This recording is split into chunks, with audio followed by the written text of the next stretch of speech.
في فيديو جديد بس المرة دي من البلكونة. نعم لسه ما لقيتش الانترو اللي ادخل عليكم بيها هاي يا جماعة ومش عارف ايه والجو ده. بس ان شاء الله هنلاقيها. انا قررت ان الشهر ده اني هكون انتاجية اكتر وانزل لكم فيديوهات يوتيوب اكتر. وبجد اتبسطت قوي لما قريت الكومنتات بتاعتكم على الفيديو بتاعي اللي فات.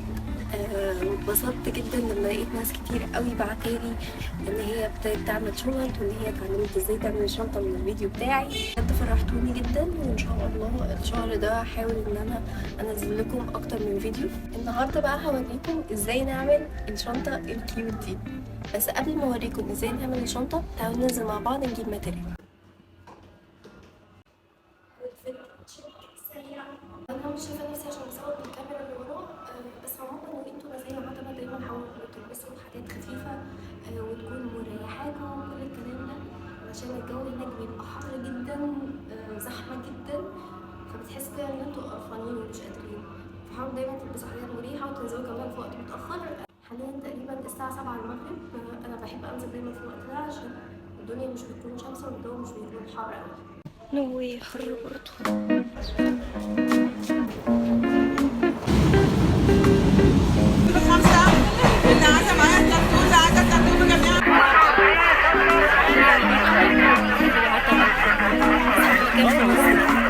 بغض النظر اني بكره العتبة جدا علشان زحمة قوي الا اني بحب حارة المزاين جدا. المكان ده عامل زي الكنز فيه كل حاجة ليها علاقة بديكورات البيت.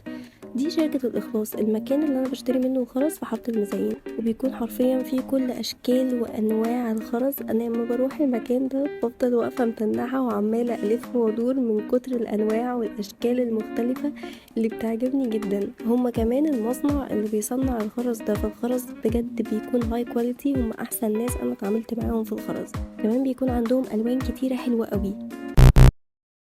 احنا دلوقتي تاني يوم. اي نعم كان نفسي امبارح اصور لكم بقيه المكان بس مع الاسف موبايلي فصل ما قدرتش اصور بقيه الحاجات. وبصراحه نفسي اعمل لكم شوبينج هول دلوقتي بس مش عايز اطول عليكم الفيديو اكتر من كده.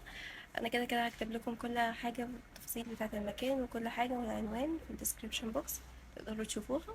ويلا بينا عشان نبتدي. ده الباترون بتاع الشنطة اللي هنعملها النهاردة. الباترون ده بيبقى عبارة عن الخطوات الصعبة اللي المفروض بنبني عليها بقية عشان كده بعمله خارجي الأول علشان يكون قدامي ويكون مرشد ليا وأنا بعمل الشنطة. علشان نعمل الشنطة دي محتاجين خرز مقاس 14. ممكن نستخدم خرز مقاس 16 لو احنا محتاجين نكبر قطر الدايرة دي. هنحتاج كمان الكمية دي من الخرز الذهبي وده بيكون مقاس 6. خيط سنارة مقاس 60. انا عموما بفضل ان انا استخدم مقاس 60 عن اي مقاس تاني لان هو بحسه بيمشي مع كل انواع الخرز، فمش بحتاج ان انا يكون عندي كميات كبيرة ومقاسات اكتر. قصافة. عموما القصافة اللي بالشكل ده بحسها برضو بتكون افضل لان هي بتقدر تدخل ما بين الخرز وتقصي الخيط براحتك. عشان نبتدي بناخد من خيط السنارة كمية عادية، لو الخيط خلص بنقدر نملاه تاني. بعد كده 6 خرزات، ندخل 5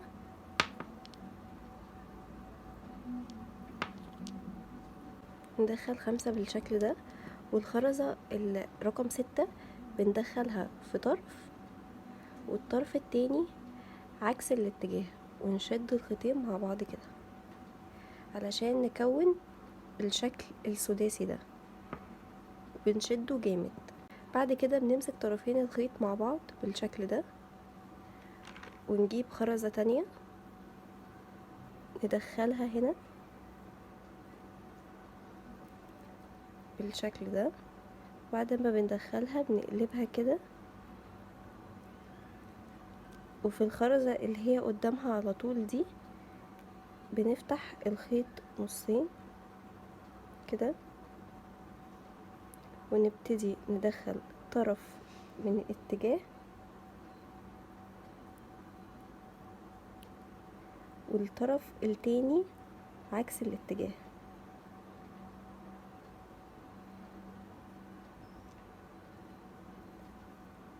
ونشد الخيط جامد قوي لحد ما يبقى عندنا شكل الزهرة دي اللي هو بيكون في النص هنا. علشان نعمل السطر التاني من الشنطة بنحتاج خرزتين من اللون الابيض و3 ذهبي. بنبتدي ناخد اي طرف من طروف الخيط وندخل خرزة ذهبي، بعد كده خرزة ابيض، بعد كده خرزة ذهبي وخرزة ابيض، واخر خرزة ذهبي دي بنعملها عكس الاتجاه مع الخيط التاني بالشكل ده.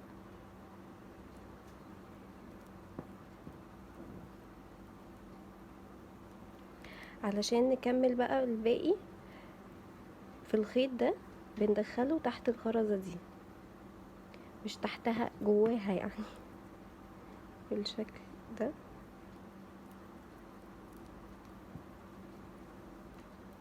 وبعد كده بناخد خرزتين من الذهبي وخرزتين من الابيض، لان احنا معانا هنا الخرزة الثالثة من الذهبي، بمعنى ان احنا بعد كده بندخل خرزة ابيض، بعد كده خرزة ذهبي، خرزة ابيض، خرزة ذهبي، ونخلي الذهبي دي الاخيرة نعملها عكس الاتجاه مع الخيط بالشكل ده.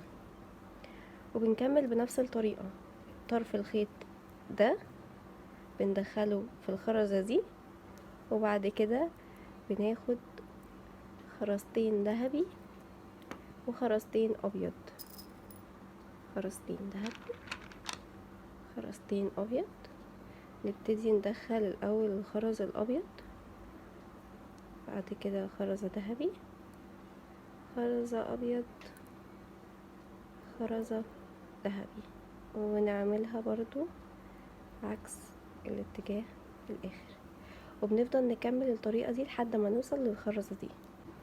لو جيتي بقى حسيتي ان خلاص الخيط قرب يخلص منك وانك مش هتعرفي تكملي الباقي، بتعملي ايه؟ بدل ما بتعملي اخر واحدة دي عكس الاتجاه، بنروح رابطين 3 ربطات. ادي ربطة، 2، 3، وبناخد اي طرف من طروف الخيط وندخله تحت جوه الخرزة دي بالشكل ده، ونشد العقدة بحيث انها تدخل تحت الخرزة. بعد كده بنجيب القصافة ونقص الزيادة،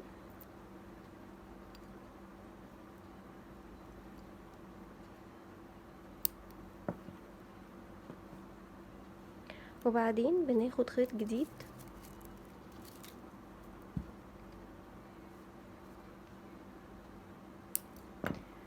وندخله في اخر خرزة، المفروض اللي هي بتعمل فيها اللي هي عكس الاتجاه، العكس عكاس يعني بالشكل ده.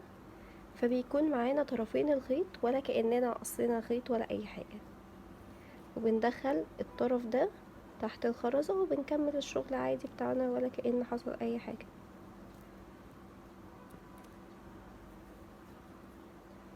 بعد ما وصلنا لاخر واحدة بنحتاج خرزة واحدة ذهبي واتنين ابيض، لان احنا بيكون معانا خرزة ذهبي هنا وخرزة ذهبي هنا اللي بتكمل التلاتة. فبنبتدي طرف الخيط ده ندخله في الخرزة الابيض دي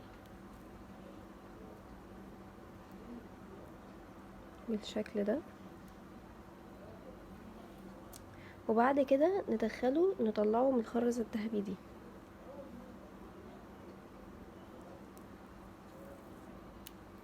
كده، ونيجي في الخيط اللي في الطرف ده ندخل واحدة ابيض والذهبي، وبعد كده ندخل الابيض في طرف من الخيط والطرف التاني نعمله عكس الاتجاه بالشكل ده. وكده هنكون هنعمل السطر. دلوقتي احنا وصلنا للسطر التالت. السطر التالت ده بيكون اصعبهم. احنا دلوقتي عندنا خرزتين ابيض جنب بعض، جنبيهم على طول خرزة ذهبي، فاحنا بنعمل في الخرزتين الابيض دول ثنائية والخرزة الذهبي دي فردية، بمعنى بناخد خرزتين ذهبي وخرزتين ابيض. بنبتدي الاول في طرف الخيط ده ندخله في الخرزة البيضة اللي هنا بالشكل ده علشان يبقى معانا خرزتين سوا. نبتدي ندخل في طرف الخيط ده خرزة ذهبي، بعد كده خرزتين ابيض ورا بعض، بعد كده خرزة ذهبي، وبنعملها مع الخيط التاني عكس الاتجاه بالشكل ده.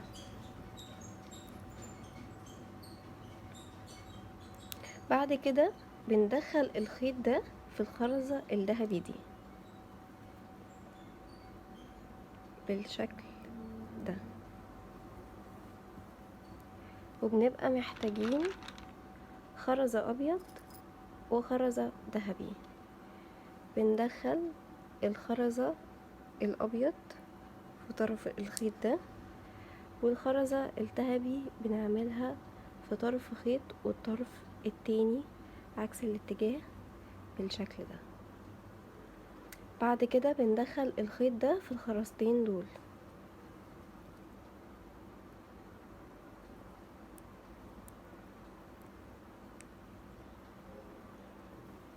بالشكل ده،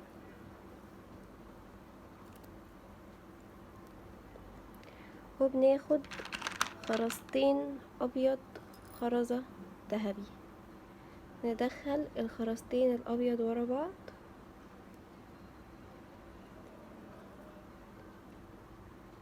والذهبي بنعملها في طرف من الخيط والطرف التاني عكس الاتجاه،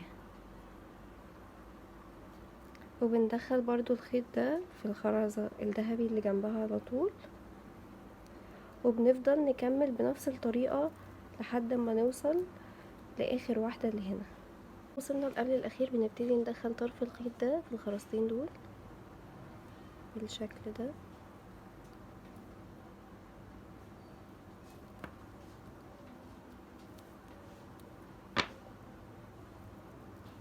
وندخل في الطرف التاني من الخيط خرزتين ابيض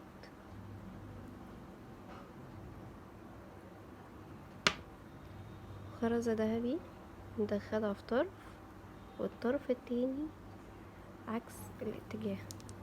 انا طبعا الخيط طول مني عشان انا خلص مني ومليته تاني، حطيت خيط زيادة يعني. دلوقتي احنا بقى عندنا التلاتة دول، بندخل الخيط في الخرزتين الذهبي دي واللي جنبها في الطرف ده. بعد كده بناخد خرزة بيضة ونعملها في طرف من الخيط والطرف التاني عكس الاتجاه بالشكل ده، وبكده نكون خلصنا القاعدة اللي هي زي بقى نبني الجسم بتاع الشنطة. بنبتدي ناخد اي طرف من طروف الخيط وندخله في الخرزة اللي جنبه على طول بالشكل ده،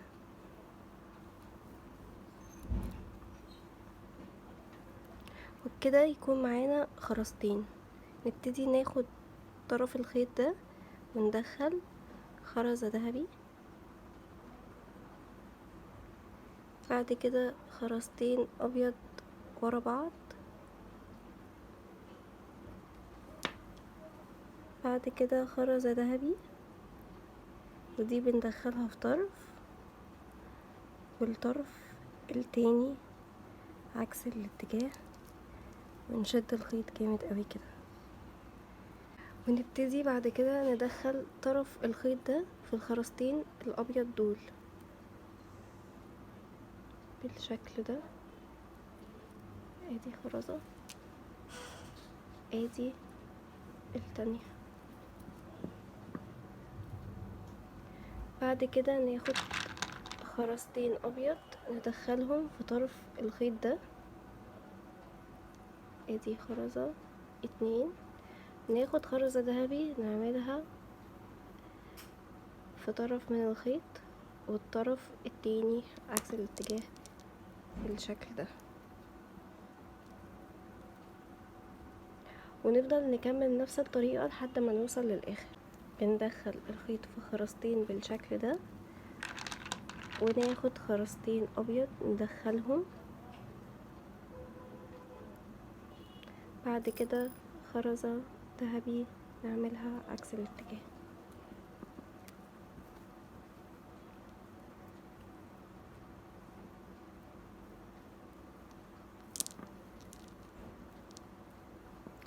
بنفضل نكمل نكمل نكمل لحد ما نوصل لاخر 2 دول. بعد ما وصلنا لاخر 2 مش بنبقى محتاجين ان احنا ناخد خرز ذهبي تاني، لان احنا معانا الخرز الذهبي هنا وهنا. بناخد الطرف الخيط ده وندخله في الخرزتين الابيض بالشكل ده،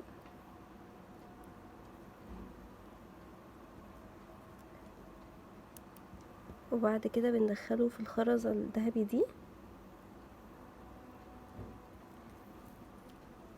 وبناخد خرزتين من الابيض ندخل واحدة والتانية نعملها عكس الاتجاه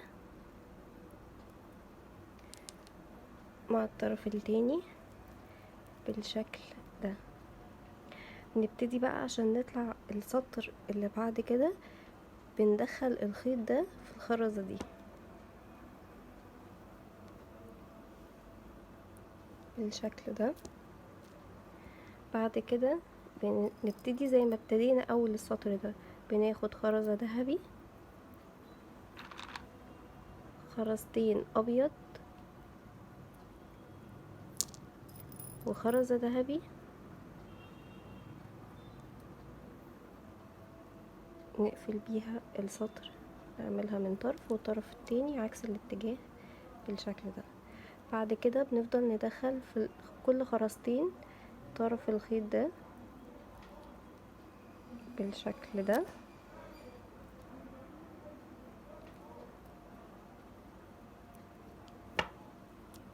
بعد كده ناخد خرزتين ابيض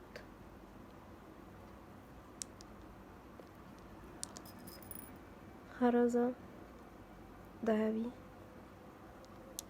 ونقفل بيها السطر، وبنفضل نكمل نفس الطريقة اللي عملنا بيها السطر التاني بنفس الطلعة لحد ما نوصل للطول اللي احنا عاوزينه. ده كده اخر السطر في الطول اللي انا عايزاه. انا عملت 8 سطور بالظبط. باخد خرزتين بدخل في اي طرف من طروف الخيط الخرزتين، وبعد كده بربط 3 ربطات بالشكل ده. بدخل اي طرف تحت جوه الخرزة علشان ادخل الخيط تحت الخرزة بالشكل ده، وبقص طبعا الزيادات.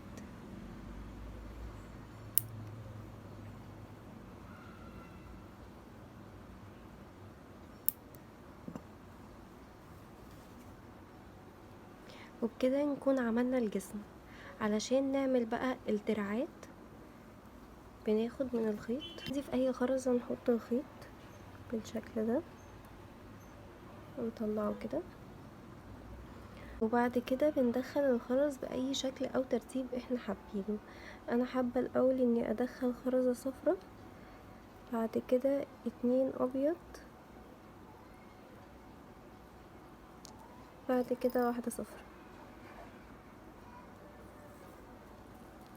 بنشد علشان يوصل النهاية كده، ونبتدي نكمل لحد ما نعمل دراع طوله مناسب للناحية التانية. بعد ما عملت الدراع بالطول اللي انا حباه، لازم عموما زي ما ابتدينا هنا ننهي هنا.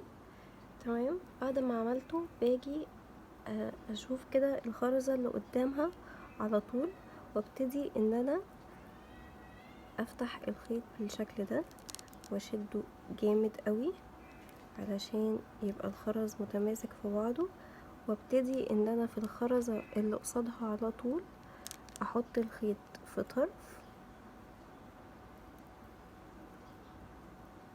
بالشكل ده، والطرف التاني اربطه معاه، بس وانا بربط برضو ابقى شادة جامد علشان الدراع كله يبقى مظبوط وماسك في بعضه بالشكل ده.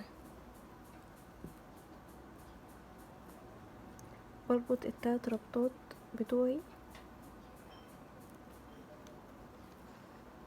وبشد جامد في كل ربطة علشان ما تتفكش خالص. وبعد ما ربطنا ال3 ربطات وشديناهم جامد قوي، بنبتدي ناخد اي طرف من طروف الخيط وندخله في الخرزة الصفراء ونطلعه من الخرزة البيضة اللي فوقيها، ونشد الخيط جامد بحيث ان العقدة تدخل تحت الخرزة الصفراء على طول.